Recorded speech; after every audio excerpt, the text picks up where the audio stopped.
In early 1942, the war in the Pacific reached a brutal turning point in the islands of the Philippines. American and Filipino forces had been fighting for months, slowly pushed back by the advancing Japanese army. Supplies were running out, ammunition was scarce, disease spread through exhausted ranks. Yet thousands of soldiers continued to resist along a narrow jungle peninsula known as the Bataan Peninsula. For the men defending Bataan, the fight was never meant to last this long. They had expected reinforcements from across the Pacific, ships, aircraft, fresh divisions. Instead, the horizon remained empty. By April 1942, the situation had become impossible. Starving soldiers were surviving on handfuls of rice and whatever jungle roots they could find. Malaria and dysentery weakened entire units. Ammunition was rationed down to the last bullets. When the final order came, there was no dramatic charge and no last stand. The American and Filipino forces surrendered. The event would become known as the Battle of Bataan. But the surrender was only the beginning of a much darker chapter. What followed was one of the most infamous atrocities of the Pacific War, the Bataan Death March. Tens of thousands of exhausted prisoners were forced to march more than 60 miles under the tropical sun. They had no food, almost no water. Anyone who fell behind risked being beaten, bayoneted, or shot where they collapsed. Witnesses later described the road as a corridor of suffering. Bodies lined the ditches. Guards struck prisoners with rifle butts. Trucks sometimes ran directly over men who could no longer stand. Thousands died before the march even ended. Those who survived were transported deeper into Japanese-controlled territory and confined in prison camps scattered across the Philippines. Among them was a sprawling compound outside the town of Cabanatuan in the province of Nueva Ecija. The camp would later be known as Cabanatuan Prison Camp. At first glance, it looked almost ordinary. Rows of bamboo barracks surrounded by barbed wire, guard towers rising above dusty roads, and rice fields stretching beyond the fences. But inside those fences lived thousands of prisoners who had already endured years of starvation, disease, and forced labor. Food rations were barely enough to keep a man alive. A small bowl of rice, occasionally a watery vegetable soup. Medical supplies were nearly non-existent. Malaria, beriberi, and dysentery spread through the crowded barracks. Many prisoners weighed less than 100 pounds. Some were too weak to stand. Yet the men inside Cabanatuan knew something even worse than hunger or disease. Rumors were spreading. Across the Pacific, the war had begun to turn against Japan. American forces were pushing westward through island after island. Airfields were falling. Naval battles were shifting the balance of power. And in late 1944, American troops returned to the Philippines. The campaign known as the Battle of Leyte signaled that liberation was coming. But inside Japanese headquarters, liberation created a problem. Thousands of Allied prisoners remained in camps across the region, and Japanese command had already issued instructions about what should happen if those camps were in danger of falling into enemy hands. The orders were blunt. Prisoners were not to be rescued, they were not to be liberated, they were to be eliminated. Across the Pacific theater, evidence of these orders began to surface. In some places, prisoners were already being executed as American forces approached. For the men inside Cabanatuan, the meaning was terrifyingly clear. If American troops reached the area, the guards might kill every prisoner before liberation could arrive. More than 500 weakened survivors remained in the camp, many of them veterans of Bataan who had already endured 3 years of captivity. If nothing happened soon, they might not survive the war. News of the situation began filtering through resistance networks in the Philippines. Filipino guerrilla groups were operating across the countryside, secretly gathering intelligence and passing information to American commanders. Scouts watched the prison from a distance. They counted the guard towers. They tracked patrols. They reported something alarming. Thousands of Japanese soldiers were moving through the surrounding region as the front lines shifted closer. The prisoners were trapped in the middle of an active war zone. By January 1945, the reports finally reached American headquarters. Inside the files were estimates that made the situation even dangerous. Japanese forces near the camp could number in the thousands. Tanks and artillery units had been spotted moving along nearby roads. Rescuing the prisoners would not be simple.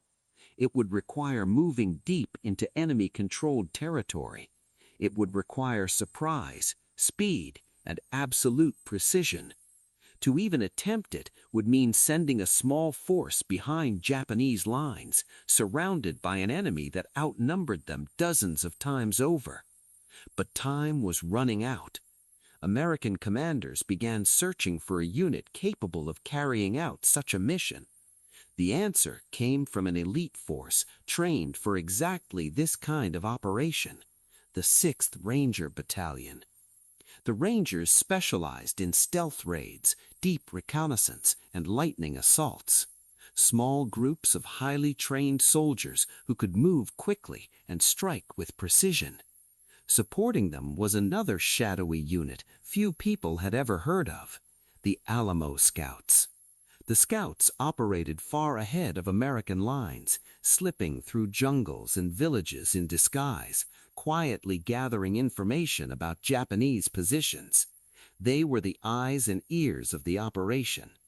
Their mission would be to reach the prison first, to observe, to measure distances, to count guards, to determine whether a rescue was even possible. What they found would shape one of the most daring missions of the entire war. Because the prison was not isolated, Japanese forces were everywhere. And if the rescue attempt failed, if even a single alarm was raised too early, hundreds of prisoners could be executed before the Rangers ever reached the gates. Yet despite the risks, the decision was made. A rescue mission would go forward. 120 Rangers would enter enemy territory. They would travel miles behind Japanese lines. They would assault a heavily guarded prison camp, and then they would attempt to escape with hundreds of starving prisoners, while thousands of Japanese troops closed in around them.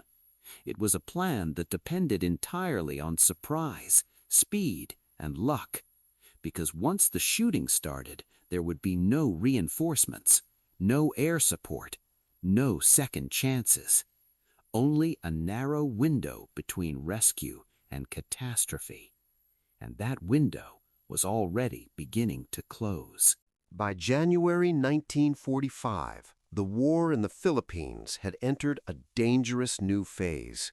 American forces had returned to the islands, and Japanese troops were slowly being pushed back across the countryside.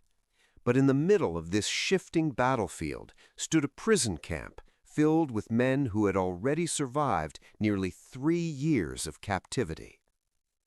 Inside Cabanatuan prison camp, more than 500 prisoners of war were still alive. Many of them were survivors of the Bataan Death March. They were skeletal, sick, and barely strong enough to walk, but their greatest danger was no longer starvation. It was time. Across the Pacific Theater, Japanese commanders were facing the possibility that prison camps could soon be overrun by advancing Allied forces. To prevent prisoners from being freed, standing orders had circulated through several garrisons. If liberation appeared imminent, the prisoners were to be executed. American intelligence officers began hearing fragments of these reports through Filipino guerrilla networks. Messengers moving through villages carried information about Japanese troop movements and conditions inside the camp. The picture that slowly emerged was deeply alarming. Thousands of Japanese soldiers were operating near the prison. Roads around the area were active with patrols and supply convoys. Infantry units moved through nearby towns. Armored vehicles had been spotted along the main routes leading toward the front lines. The prisoners were surrounded. If American forces simply advanced toward the camp as part of the larger invasion, the guards could easily carry out the execution order before help arrived. Rescuing the prisoners meant something far more complicated. It meant slipping a small force deep behind Japanese lines, striking the prison quickly, and escaping before nearby enemy units could react. That kind of mission required men trained for precision raids, soldiers who could move silently through hostile territory and fight while heavily outnumbered. American commanders turned to a specialized unit stationed in the region, the 6th Ranger Battalion. The Rangers had been trained for exactly this type of operation, small groups of elite infantry capable of moving quickly, hitting hard, and disappearing before the enemy could respond. Their commander was Henry A. Mucci. Mucci had spent months training his battalion for long-range raids and reconnaissance missions. His men practiced moving silently through jungle terrain, navigating by night, and coordinating attacks with precise timing. But even for the Rangers, this mission would be different, because the prison was not an isolated outpost. Japanese forces in the surrounding region could number in the thousands. A direct assault without careful planning would be suicide. Before any rescue attempt could begin, someone had to determine exactly what the Rangers were facing. That responsibility fell to one of the most secretive reconnaissance units in the American military, the Alamo Scouts. The Alamo Scouts operated far ahead of the front lines, often disguised as local farmers or fishermen. They traveled in tiny teams, observing Japanese movements and gathering intelligence without being detected. Their mission now was to reach the area around the prison, quietly, carefully, and without alerting the guards. Moving through rural villages and rice fields, the scouts began their surveillance. They watched the camp from concealed positions. They counted guard towers and noted patrol patterns. They measured distances between the prison buildings and the surrounding roads. The information they gathered would determine whether a rescue attempt was even possible. What they discovered confirmed the danger. Japanese troops moved frequently through the nearby countryside. Supply columns passed along the roads. Reinforcements could arrive quickly if an alarm was raised.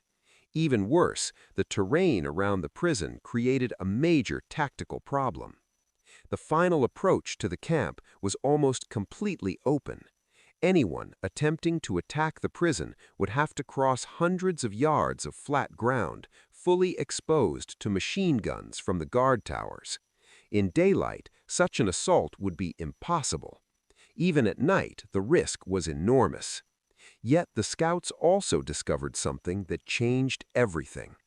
The Japanese guards inside the camp followed strict routines. Their patrols moved along predictable routes. Certain areas of the perimeter were less heavily watched at specific times of day.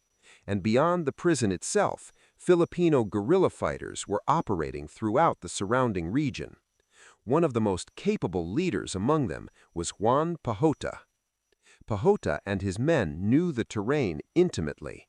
They controlled sections of the countryside and could provide guides, intelligence, and additional fighters. More importantly, they could help delay Japanese reinforcements if a rescue operation triggered nearby enemy units. Slowly, the outlines of a plan began to take shape. The Alamo Scouts would guide the Rangers toward the camp. Filipino guerrillas would block the main roads and river crossings to delay Japanese troops rushing to the prison. Meanwhile, a small assault force would strike the camp itself, eliminate the guards, and free the prisoners. It sounded simple, but every step of the plan depended on perfect timing. If the Rangers arrived too early, Japanese patrols might discover them. If they arrived too late, nearby enemy units could reinforce the camp. If even one guard managed to raise an alarm too soon, hundreds of prisoners could be executed before the rescuers reached them. And there was another problem: the prisoners themselves. After years of starvation and illness, many were too weak to walk long distances. Rescuing them was only the beginning. The Rangers would also have to escort hundreds of sick and exhausted men back through enemy territory. The entire mission would unfold deep behind Japanese lines, with no artillery support, no armored vehicles, and no guarantee that the path back would remain open. Yet, despite the risks, American commanders understood the alternative.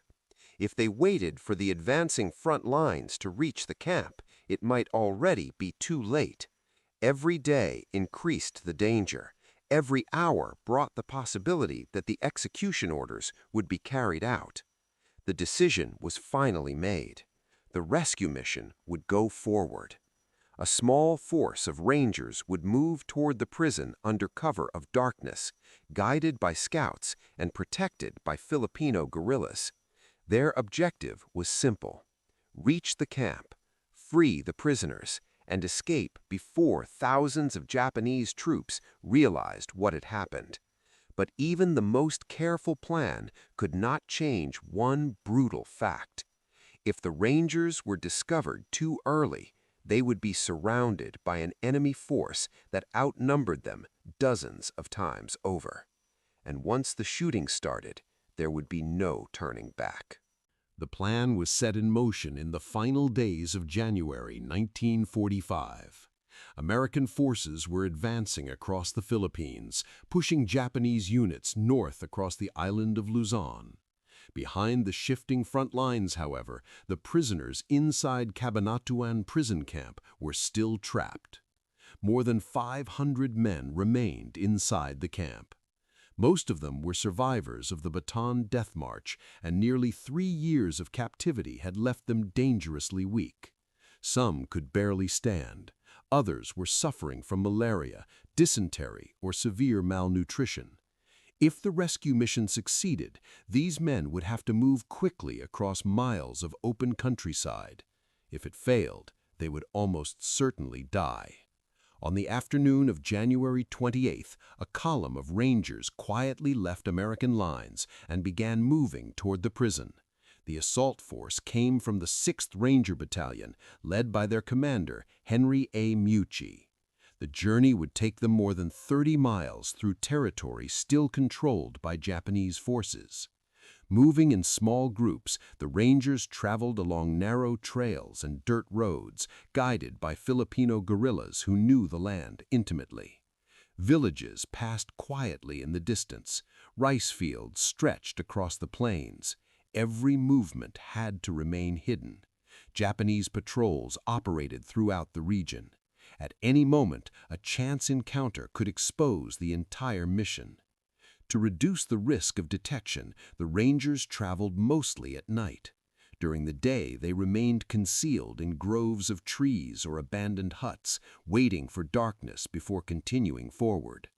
The men carried only what they absolutely needed: rifles, ammunition, hand grenades, medical supplies. They moved slowly but steadily, pushing deeper behind enemy lines with every passing hour. Several miles ahead of them, another small group had already reached the area around the prison. The Alamo Scouts had infiltrated the countryside days earlier.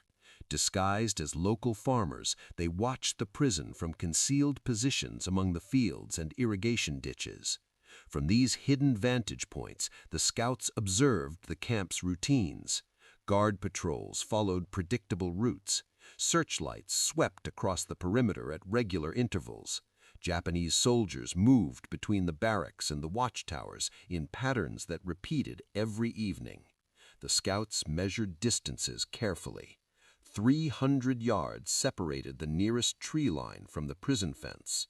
300 yards of completely open ground. No cover, no shadows, nothing but flat terrain stretching toward the barbed wire perimeter. Anyone attempting to approach the camp would be fully exposed. Machine guns mounted in the watchtowers could easily cut down an advancing force before it ever reached the fence. If the Rangers were going to succeed, they would need to cross that distance without being detected. The timing had to be perfect. As the Rangers moved closer to the objective, the Alamo Scouts relayed their observations back to the commanders preparing the assault. The attack would take place in the early evening, just after sunset, when visibility was fading, but the guards had not yet settled into their nighttime routines. Still, one problem remained. Even if the Rangers managed to reach the camp without being spotted, Japanese troops stationed in nearby towns could rush to reinforce the prison once gunfire began. The rescue team would need time. Time to break through the fences, time to eliminate the guards, time to gather hundreds of prisoners and begin moving them away from the camp. To create that window, the planners introduced a strange and risky distraction. At the exact moment the Rangers began their crawl across the open field, an American aircraft would appear overhead. The aircraft was a P-21 Black Widow. Its job was not to attack the camp. Instead, the pilot would fly low over the prison, deliberately making as much noise as possible. The goal was psychological. Japanese guards had seen aircraft before. They expected bombing runs or reconnaissance flights. If a plane suddenly roared overhead, their attention would instinctively turn upward. For a few critical minutes, their focus would shift away from the dark field stretching toward the tree line. Those few minutes might be enough.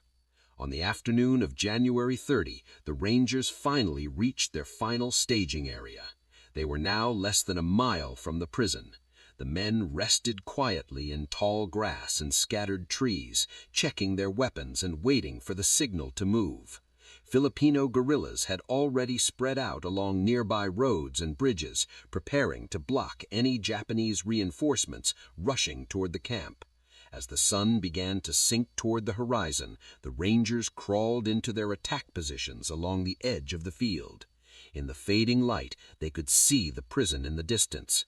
Watchtowers rose above the fence line. Japanese guards walked slowly along the perimeter. Inside the compound, the prisoners had no idea what was about to happen. For them, the evening looked like every other evening of captivity. The Rangers waited.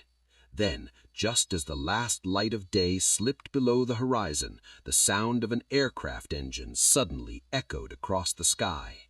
The P-21 Black Widow swept low over the camp, roaring loudly as it passed above the guard towers. Japanese soldiers immediately reacted. Some pointed toward the sky. Others stepped out of the barracks to watch the aircraft circling overhead. For a few brief moments, attention shifted away from the ground. That was the signal. In the darkness along the tree line, more than 100 Rangers began crawling forward, slowly, silently, across 300 yards of completely open ground. Each man moved carefully, inch by inch through the dirt and grass, trying to remain invisible in the fading light. No one spoke. No one fired a shot. The only sounds were the distant aircraft engine and the quiet movement of men sliding across the earth. Ahead of them stood the prison fences. Beyond those fences waited hundreds of prisoners who had no idea that rescue was already approaching. If the guards noticed even single movement in the field, the entire mission could collapse in seconds. Machine guns would open fire, the alarm would spread through the camp, and the prisoners the Rangers had come to save might be killed before the rescue even began.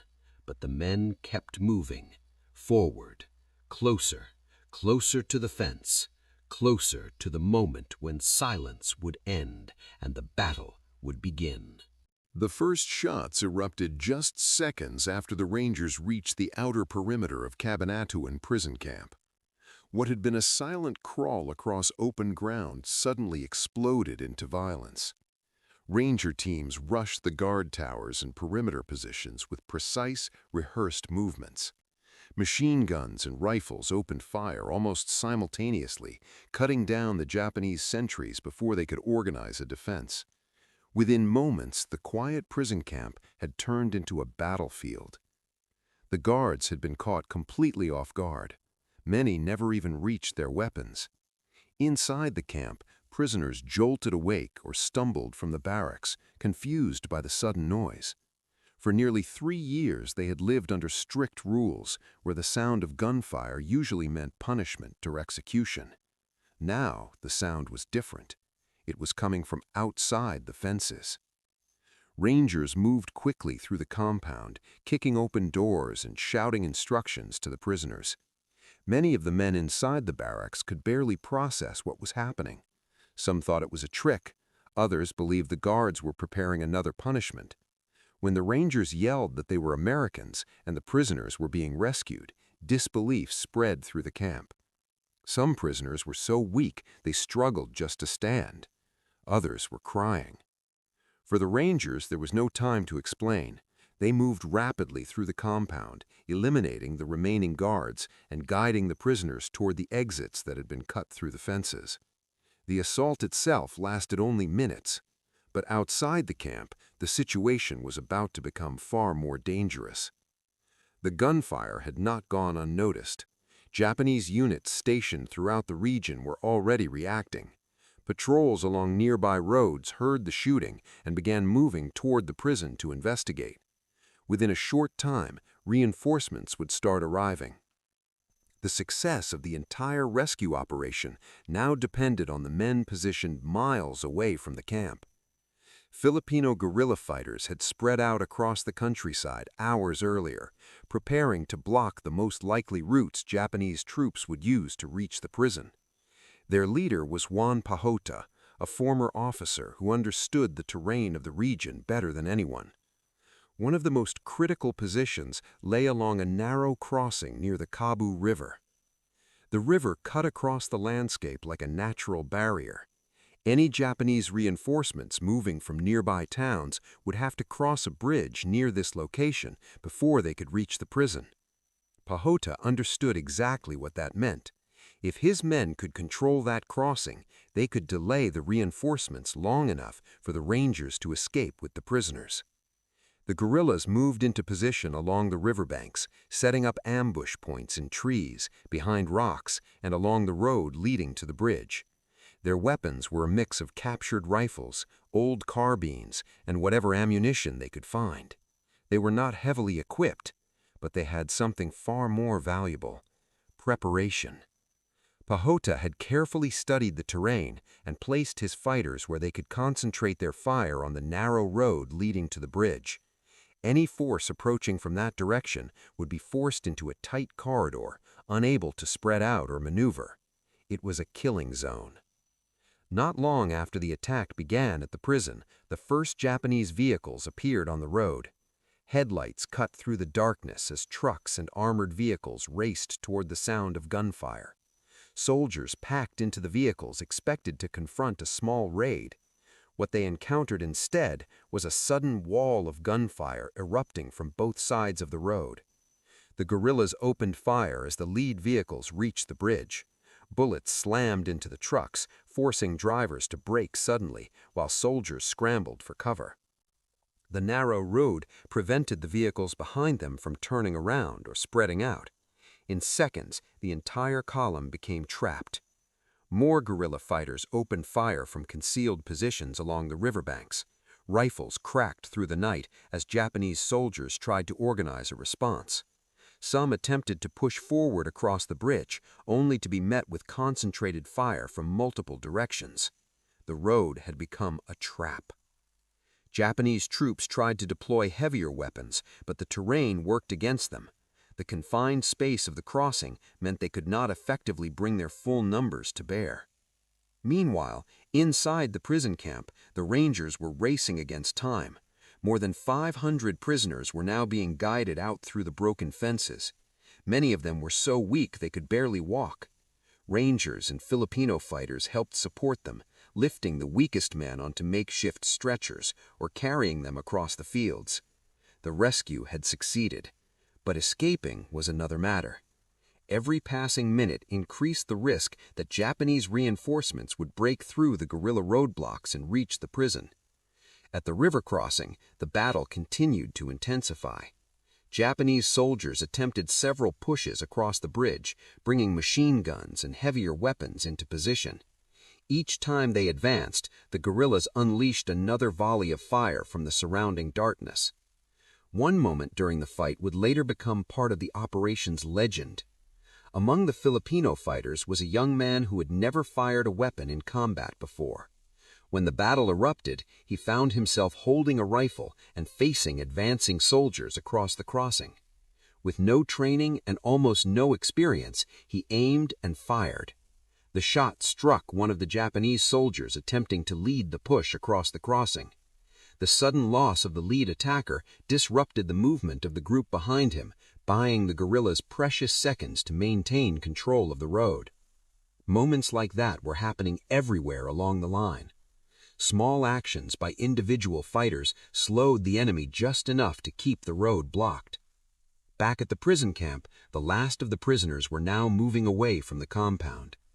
The Rangers began withdrawing across the same open ground they had crawled across earlier that evening. This time, however, they were not alone.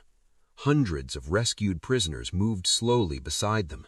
Some were carried, others leaned on Rangers for support. The column stretched across the dark fields as it began the long journey back toward American lines. Behind them, the gunfire near the river continued. The Japanese fighters were still holding the road, and every minute they held it meant the rescue mission had a greater chance of escaping before the Japanese forces could close the trap. By the time the last shots faded near the banks of the Cabu River, the most dangerous part of the rescue had only just begun. The attack on Cabanatuan prison camp had taken less than an hour.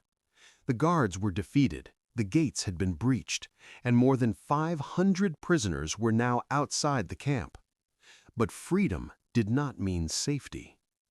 The Rangers and their allies were still deep inside Japanese-controlled territory, surrounded by enemy forces that outnumbered them many times over. The gunfire from the prison and the battle at the river had almost certainly alerted units throughout the region. Soon, patrols would be searching the roads. Trucks filled with soldiers would begin moving through nearby towns. And somewhere behind them, Japanese commanders would realize that hundreds of prisoners had just vanished. The only chance of survival was speed. But speed was almost impossible. Many of the rescued prisoners could barely walk. Years of starvation had reduced some men to little more than skin and bone. Malaria and dysentery had left others weak and feverish. A few had to be carried because their legs could no longer support them. Yet the Rangers refused to leave anyone behind. Improvised stretchers were quickly assembled from bamboo poles and blankets. Stronger prisoners helped carry the weaker ones. Rangers moved along the line, encouraging the men to keep going, guiding them across rice fields and narrow trails that led away from the prison. The column slowly pushed into the darkness. Filipino villagers living in nearby communities soon learned what had happened. Word spread quickly that American prisoners had been rescued. As the exhausted group moved through the countryside, civilians began appearing along the route. Some brought food, others offered water. Several farmers arrived with wooden carts pulled by carabao, large water buffalo commonly used in the fields. The carts became life-saving transport. The weakest prisoners were placed onto the wagons, allowing the column to move faster through the night. Rangers and guerrilla fighters walked alongside them, scanning the horizon for any sign of Japanese patrols. Behind them, the battlefield near the river slowly fell silent. The guerrilla fighters under Juan Pahota had done exactly what the plan required. By blocking the main approach routes, they had delayed Japanese reinforcements long enough for the rescue force to escape the prison with the prisoners. By the time Japanese units finally pushed through the roadblocks and reached the camp, the rescue force was already miles away. Inside the abandoned compound, the Japanese soldiers discovered a scene they could barely understand. The guards were gone, the fences were cut open, and the prisoners they had been ordered to watch were nowhere to be found. Meanwhile, the rescue column continued its slow march through the countryside of the Philippines. Hour after hour, the group moved forward. At times, the trail became so narrow that the men had to walk in single file. Rangers carried weapons in one hand while supporting exhausted prisoners with the other. The wounded and the sick were carefully balanced on the wooden carts. Despite the danger, something remarkable was happening among the men who had just been rescued. For the first time in years, they were no longer prisoners. Many of them had expected to die inside the camp. Now they were moving through open fields under the protection of soldiers who had come specifically to bring them home. Some laughed, some cried. Others simply walked in silence, trying to process the reality that their captivity had ended. By the morning of January 31st, the column finally reached territory controlled by advancing American forces. The mission was complete. More than 500 prisoners had been successfully rescued from the camp. The raid would soon become known as the Raid at Cabanatuan. Military historians would later describe it as one of the most successful prisoner rescue operations of the entire Second World War. The numbers alone were extraordinary. Roughly 120 Rangers had entered enemy territory. They were supported by a small team of Alamo Scouts and hundreds of Filipino guerrilla fighters. Together, they had penetrated deep behind Japanese lines, attacked a heavily guarded prison camp, defeated the guards, and escaped with more than 500 prisoners. All while thousands of enemy soldiers operated throughout the surrounding region. Yet beyond the numbers, the raid revealed something else. The operation had succeeded not because of overwhelming firepower, but because of preparation, coordination, and trust between very different groups of fighters. American Rangers, secret reconnaissance teams from the Alamo Scouts, and Filipino guerrilla fighters who risked their lives guiding and protecting the rescue force across their homeland. Without any one of those groups, the mission could have ended in disaster. Instead, it became a story of precision and courage carried out under impossible odds. For the men who had survived the horrors of the Bataan Death March and the long years of imprisonment that followed, the rescue meant something even greater. It meant survival. Many of the rescued prisoners would eventually return home to the United States and rebuild their lives after the war. Some spent the rest of their years telling the story of the night when soldiers suddenly appeared inside the prison and shouted the words they never expected to hear again: "You're free."